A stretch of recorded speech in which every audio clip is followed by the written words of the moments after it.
நீங்கள் RRB JE அல்லது SSC ஜேஇயில் select ஆனால் 8வது சம்பள கமிஷன் அமலாகும் போது உங்களுடைய சம்பளம் எவ்வளோ உயரும்னு பார்க்கலாம்.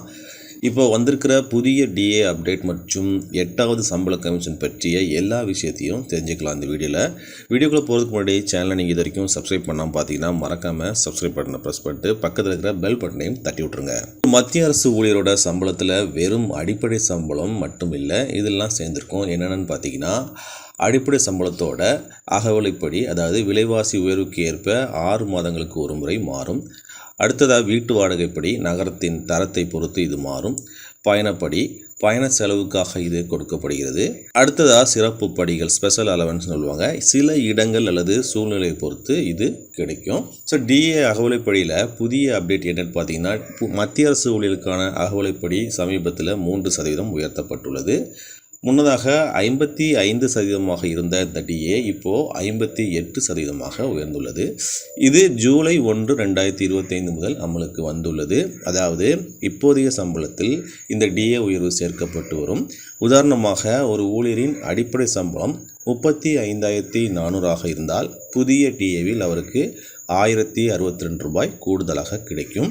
இந்த 7வது பே கமிஷனில் தற்போதைய ஜூனியர் இன்ஜினியருடைய சம்பளம் ஆர்ஆர்பி ஜேஇ மற்றும் எஸ்எஸ்சி ஜேஇயில் உள்ள ஜூனியர் இன்ஜினியர்கள் லெவல் 6ல் இப்போ எவ்வளோ சம்பளம் வாங்குறாங்கன்னு சில உதாரணங்கள் வச்சு பார்ப்போம்.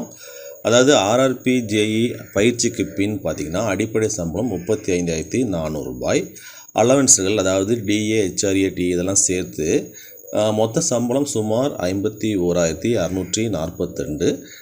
இது ஒவ்வொரு இதுக்கு ஏற்ற மாதிரி மாறும். அடுத்தது பார்த்திங்கன்னா எஸ்எஸ்சி ஜேஇ சிபிடபிள்யூடி அடிப்படை சம்பளம் 35,400. அலவன்ஸ் எல்லாம் சேர்த்ததுக்கப்புறம் மொத்த சம்பளம் 69,120. அதே போல் எஸ்எஸ்சி ஜேஇ சிடபிள்யூசியில் பார்த்திங்கன்னா அடிப்படை சம்பளம் 35,400. அலவன்ஸ்கள் சேர்த்து மொத்த சம்பளம் 61,200 ரூபாய். ஸோ இதில் பார்த்திங்கன்னா பணியிடம், நகரத்தின் தரம், டிஏ விகிதம் ஆகியவற்றை பொறுத்து இந்த சம்பளம் மாறுபடும்.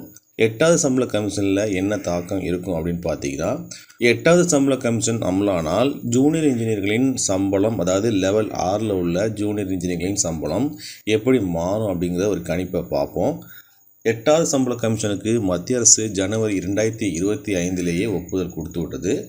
ஆனால் குழுவை அமைக்கும் அறிவிப்பு, அதாவது டேர்ம்ஸ் ஆஃப் ரெஃபரன்ஸ் இன்னும் வரல. பரிந்துரைகள் அமலாக 2028 வரைக்கும் ஆகலாம்னு எதிர்பார்க்கப்படுது.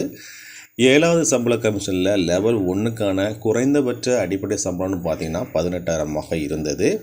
இதை 8வது சம்பள கமிஷனில் 44,000 வரை உயர்த்த போகிறாங்கன்னு ஒரு ப்ரொப்போசல் வைக்கப்பட்டுள்ளது. சம்பள உயர்வை தீர்மானிப்பது ஃபிட்மெண்ட் ஃபேக்டர் தான். 7வது கமிஷனில் 2.57 ஃபிட்மெண்ட் ஃபேக்டர் இருந்தது. 8வது கமிஷனில் இது சுமார் 2.4 முதல் 2.46 வரை இருக்கலாம் என கணிக்கப்படுகிறது. ஜூனியர் இன்ஜினுடைய சம்பள கணக்கு ஒரு கணிப்புன்னு பார்த்தீங்கன்னா, லெவல் 6ல் அடிப்படை சம்பளம் 35,400 இருக்கும்.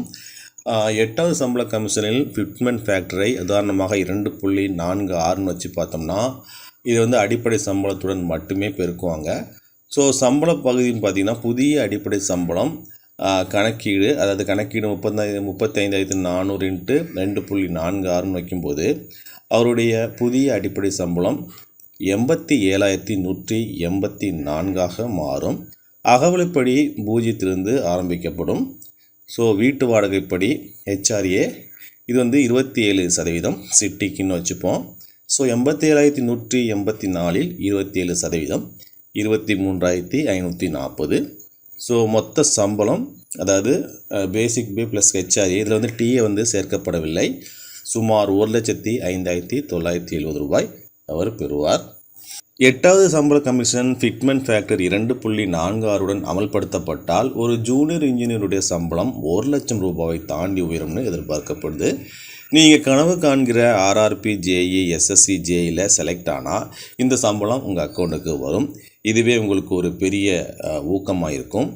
எஸ்எஸ்சி ஜேஇ அல்லது ஆர்ஆர்பி ஜேஇயில் உங்களுக்கு பிடித்த துறை எதுன்னு கமெண்டில் சொல்லுங்கள். மீண்டும் அடுத்த வீடியோவில் சந்திப்போம். நன்றி, வணக்கம்.